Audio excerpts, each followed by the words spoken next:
नमस्कार दोस्तों, मैं शालिनी आपका अपने YouTube चैनल की आइडियल इंस्टीट्यूट पर एक बार फिर से स्वागत करती हूँ। दोस्तों, पढ़ने की श्रृंखला में हम थोड़ा आगे बढ़ते हैं।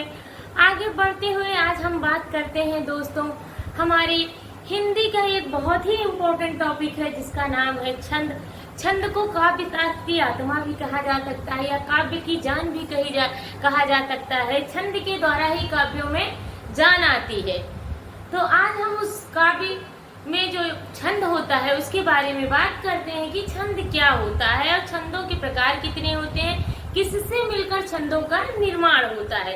तो बच्चों, छंद जो होता है, छंद का मतलब होता है वर्ण या प्रसन्नता या आह्लाद। वर्ण या मात्रा के द्वारा जब काव्य शास्त्र में प्रसन्नता महसूस हो तो उसे हम छंद कहते हैं। यूं हम कह सकते हैं गति लय तुक। गति लय तुक को हम छंद कहते हैं, यदि गति लय तुक को भी हम छंद कहते हैं। छंद का एक और नाम है, छंद का दूसरा नाम है पिंगल शास्त्र। छंद को एक और नाम से जानते हैं जिसका नाम है पिंगल शास्त्र। तो छंद का सबसे पहला प्रयोग कहाँ मिला था दोस्तों? जो छंद है इसका सबसे पहली बार प्रयोग ऋग्वेद में किया गया था और इसके जो रचनाकार माने जाते हैं, जो छंद शास्त्र के जन्मदाता माने जाते हैं, वो कौन है? वाल्मीकि जी हैं। हमारे रामायण के रचयिता वाल्मीकि जी हैं। तो छंद का मतलब होता है प्रसन्न रहना। जिन काव्य शास्त्रों में वर्ण या मात्राओं के प्रयोग से छंद में प्रसन्नता प्राप्त हो उन्हें हम छंद कहते हैं। या जिन चरणों, या कह सकते हैं कि जिन चरणों के द्वारा लय गति तुक के द्वारा छंदों में प्रसन्नता का आभास हो उन्हें हम छंद कहते हैं। छंद के कितने अंग होते हैं? तो छंद के होते हैं 7 अंग। इन अंगों की हम बात करते हैं। वर्ण को मात्रा भी कहते हैं। वर्ण या मात्रा, चरण मात्रा, यति, गति, तुक, लय, गढ़, ये सारे आपके क्या होते हैं? छंद के अंग होते हैं। अब वर्ण मतलब होता है एक वर्ण। जब हम किसी भी वर्ण से स्वर को अलग कर देते हैं तो वहाँ एक वर्ण का निर्माण हो जाता है। चरण, जैसे एक चरण दिया जाता है, किसी भी काव्य को पढ़ने के लिए आपको एक चरण दिया जाता है, उसको हम चरण कहते हैं, जिसमें छंदों को लिपिबद्ध किया जाता है।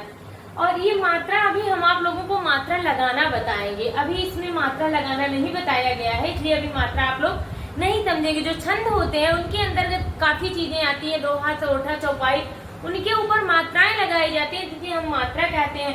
यति मतलब होता है रुकना। जब हम किसी भी छंद का प्रयोग करते हैं, बीच बीच में जब हम रुकते हैं बोलते बोलते, तो वही हम क्या कहते हैं? यति कहते हैं उसको। गति मतलब होता है बिना रुके हुए एक तार बोलते जाना। तुक मतलब होता है समान अर्थ वाले शब्द या समान शब्दों को हम तुक कहते हैं। तुकबंदी वाले, जैसे जिसमें दोनों वाक्य समान हो, रात, बात, नात, गात, इस तरीके से।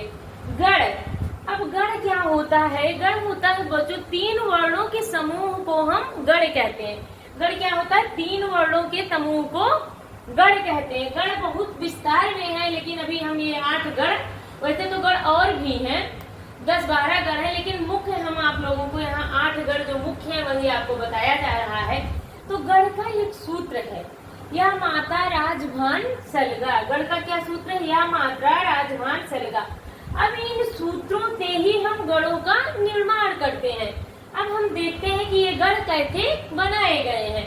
तो यगढ़, पहला गढ़ क्या होता है? यगढ़। अब इस यगढ़ में 3 वर्णों को लिया जाता है, तो इन सूत्रों के द्वारा 3 वर्णों को हम लाके यहाँ रखते हैं। जैसे देखिए ध्यान से, यगढ़ में 3 वर्ण लेंगे तो यहाँ से 3 वर्ण उठा लिया, मात्रा।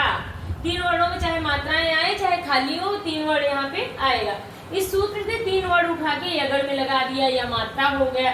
देन मगढ़ आ गया, मगढ़ में यहाँ से 3 वर्ण उठा लिए, मात्रा, ये मात्रा हो गया। देन आ गया तगड़, तगड़ में 3 वर्ण यहाँ से तत् लेके तराज। जो पहला वर्ण होगा वहीं से सूत्र के लिए हम वर्ण को उठा के यहाँ रखेंगे। चौथा आ गया रगड़, रगड़ में क्या हो गया? राजभा। देन आ गया जगड़, जगड़ में क्या होगा? जबान। मगड़ आ गया, मगड़ में क्या होगा? मानस, मानस, 3 अक्षर ले लिया गया। नगड़ आ गया, नगड़ में नसल।